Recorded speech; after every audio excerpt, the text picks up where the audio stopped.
കൃഷ്ണ ഗുരുവായൂരപ്പ. എല്ലാവർക്കും നമ്മുടെ ഒരു പുതിയ വീഡിയോയിലേക്ക് സ്വാഗതം. ഗുരുവായൂർ അമ്പലത്തിൽ വെച്ച് താലികെട്ട് നടക്കണമെന്നുള്ളത് ബഹുഭൂരിപക്ഷം ആളുകളുടെയും ഒരാഗ്രഹമാണല്ലേ. വിവാഹശേഷമുള്ള ഒരു പ്രൊസീജിയറാണ് മാരേജ് രജിസ്ട്രേഷൻ. ഇതിനെ പറ്റിയിട്ടുള്ള വിവരങ്ങളാണ് ഇന്നത്തെ വീഡിയോയിലൂടെ ഞാൻ നിങ്ങൾക്കായി അവതരിപ്പിക്കുന്നത്.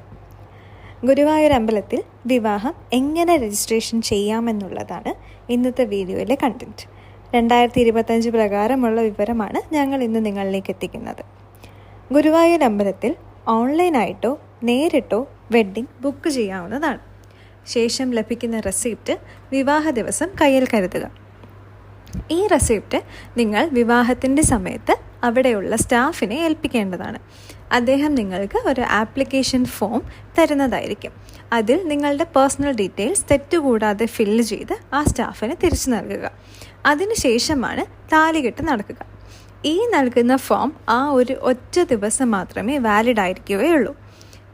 നിങ്ങൾക്ക് റെഫർ ചെയ്യാനായിട്ട് ആ ഫോം ഇവിടെ കൊടുക്കുന്നുണ്ട്. കൂടാതെ തന്നെ നിങ്ങൾ ഫില്ല് ചെയ്യുന്ന ആ ഫോമായിട്ട് വേണം നിങ്ങൾ മാരേജ് രജിസ്ട്രേഷന് വേണ്ടിയിട്ട് ചെല്ലാനായിട്ട്. താലികെട്ട് കഴിഞ്ഞ് ഫോട്ടോ ആൻഡ് വീഡിയോ ഒക്കെ എടുത്തതിന് ശേഷം അമ്പലത്തിന് സമീപമുള്ള മാരേജ് രജിസ്ട്രേഷൻ ഓഫീസിൽ ചെല്ലാവുന്നതാണ്. പോകേണ്ട വഴിയും അതിൻ്റെ ലൊക്കേഷനും ഈ വീഡിയോയിൽ നിങ്ങൾക്ക് ഇതിൻ്റെ ഒപ്പം കാണാൻ സാധിക്കുന്നതായിരിക്കും. ഇത് പുതിയതായിട്ട് തുടങ്ങിയൊരു ഓഫീസാണ്. പ്രത്യേകം ശ്രദ്ധിക്കുക, കല്യാണം കഴിഞ്ഞ് വധൂവരന്മാർക്ക് ചുറ്റമ്പലത്തിനുള്ളിൽ പ്രവേശിക്കാനുള്ള അനുവാദം ഉണ്ടായിരിക്കുന്നതല്ല. സോ നിങ്ങൾക്ക് എന്ത് ചെയ്യാം, കല്യാണം കഴിഞ്ഞ് നിങ്ങളുടെ ഫോട്ടോ ആൻഡ് വീഡിയോഗ്രാഫി കഴിഞ്ഞ് സ്ട്രെയിറ്റ് ആയിട്ട് നിങ്ങൾക്ക് രജിസ്ട്രേഷൻ പ്രോസസ്സിലോട്ട് കയറാവുന്നതാണ്. മാരേജ് രജിസ്ട്രേഷൻ ഓഫീസിൽ വന്നു കഴിഞ്ഞാലുള്ള പ്രൊസീജിയേഴ്സാണ് നമ്മൾ ഇനി നോക്കുന്നത്. എന്തൊക്കെ കയ്യിൽ കരുതണം, എന്തൊക്കെ ഡോക്യുമെൻറ്റ്സ് ആവശ്യമാണ് എന്നൊക്കെയുള്ള കാര്യങ്ങൾ ഓരോന്നായിട്ട് പറയാം. ആദ്യം വധൂവരന്മാരുടെ പാസ്പോർട്ട് സൈസ് ഫോട്ടോ ഓരോന്ന് വിധം ആവശ്യമാണ്. കൂടാതെ വധൂവരന്മാരുടെയും സാക്ഷികളുടെയും ആധാർ വേണം. അത് സ്വന്തം മൊബൈൽ നമ്പറുമായിട്ട് ലിങ്ക്ഡ് ആയിരിക്കണം. കാരണം ആധാറിൻ്റെ OTP വെരിഫിക്കേഷൻ നിങ്ങൾക്ക് അവിടെ ഉണ്ടായിരിക്കുന്നതാണ്. ആധാറിനോടൊപ്പം school certificate, SSLC, passport, licence ഇവയിൽ ഏതെങ്കിലും ഒരെണ്ണം ആവശ്യമാണ്. പ്രത്യേകം ശ്രദ്ധിക്കുക, ആധാർ മാത്രമല്ല നമ്മുടെ അവിടെ ID വെരിഫിക്കേഷനായിട്ട് യൂസ് ചെയ്യുന്നത്. ആധാർ കൂടാതെ നിങ്ങൾക്ക് ഈ പറഞ്ഞ സ്കൂൾ സർട്ടിഫിക്കറ്റ്, പാസ്പോർട്ട്, ലൈസൻസ് ഇവയിൽ ഏതെങ്കിലും ഒന്നുകൂടി നിങ്ങൾ എന്തായാലും കയ്യിൽ കരുതേണ്ടതാണ് ഫോർ അഡ്രസ് വെരിഫിക്കേഷൻ. ഇനി വധൂവരന്മാർ വിദേശത്ത് ജോലി ചെയ്യുന്ന ആളാണെങ്കിൽ പാസ്പോർട്ട്, റെസിഡൻഷ്യൽ ID എന്നിവയും ആവശ്യമാണ്. 18 വയസ്സ് കഴിഞ്ഞ് ഏതൊരാൾക്കും സാക്ഷിയാകാം. അവരുടെ ആധാർ മൊബൈൽ നമ്പറുമായിട്ട് ലിങ്ക്ഡ് ആയിരിക്കണം എന്നുള്ള ഒറ്റ കണ്ടീഷൻ മാത്രമേ ഇവിടെ ഉള്ളൂ. ഇനി നിങ്ങൾക്ക് വിവാഹ ദിവസം തന്നെ രജിസ്റ്റർ ചെയ്യാൻ പറ്റിയില്ല എന്നാണെങ്കിൽ നിങ്ങൾക്ക് അവിടെ വരുന്നൊരു ആൾട്ടർനേറ്റീവാണ് ഫോം 2. ഫോം 2 ഫില്ല് ചെയ്തിട്ട് നിങ്ങൾക്ക് എന്ത് ചെയ്യാം, മാരേജ് രജിസ്ട്രേഷൻ ചെയ്യാം.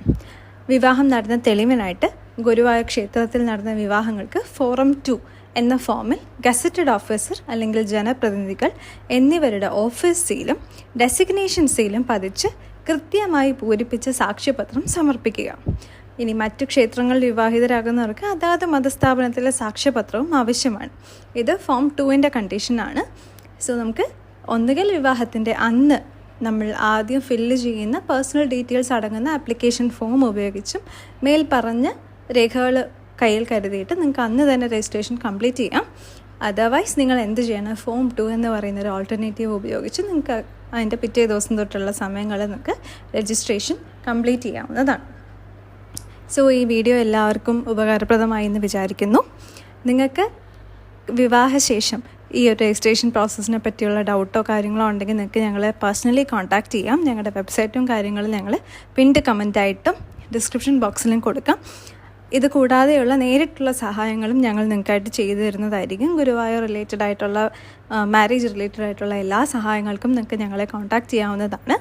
സോ ഈ വീഡിയോ ഗുരുവായൂർ വെച്ച് വിവാഹം കഴിക്കാൻ ആഗ്രഹമുള്ളവർക്കും വിവാഹം കഴിഞ്ഞിട്ട് രജിസ്ട്രേഷൻ ഇതുവരെ ചെയ്യാത്തവർക്കും ഇനി വിവാഹം കഴിക്കാൻ പോകുന്നവർക്കും ഷെയർ ചെയ്ത് സപ്പോർട്ട് ചെയ്യണമെന്ന് അഭ്യർത്ഥിക്കുന്നു. സോ വേറൊരു വീഡിയോ ആയിട്ട് ഇനിയൊരു ദിവസം കാണാം. കൃഷ്ണ ഗുരുവായൂരപ്പ.